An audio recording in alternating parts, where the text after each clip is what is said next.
tots, nosaltres som El Pol, Lia i jo, el Marcel, i avui us venim a fer un petit resum sobre aquest llibre, Els futbolíssims i el misteri dels àrbitres adormits. a les primeres pàgines del llibre et fa una petita descripció de com són els jugadors del futbol pedada. És un equip escolar que està a punt de baixar a segona divisió i si ho fan, es convertiran en el cor de l'escola.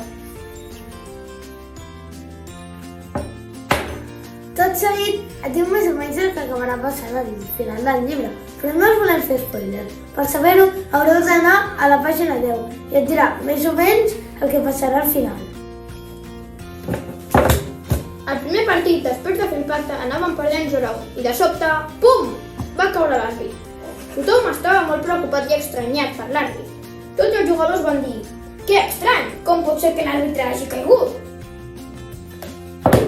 Aleshores els nois es van posar a investigar perquè l'àrbitre va caure.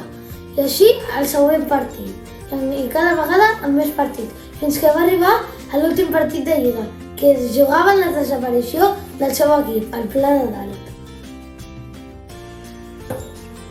I no us expliquem més, aquesta és la nostra petita recomanació sobre aquest llibre. Aquest llibre el recomanem a les persones que els agradi, sobretot el futbol i les aventures. Esperem que us hagi agradat la nostra recomanació i que us haguem animat molt a llegir aquest llibre. Per cert, l'editorial és Cruïlla i l'autor és Roberto Santiago.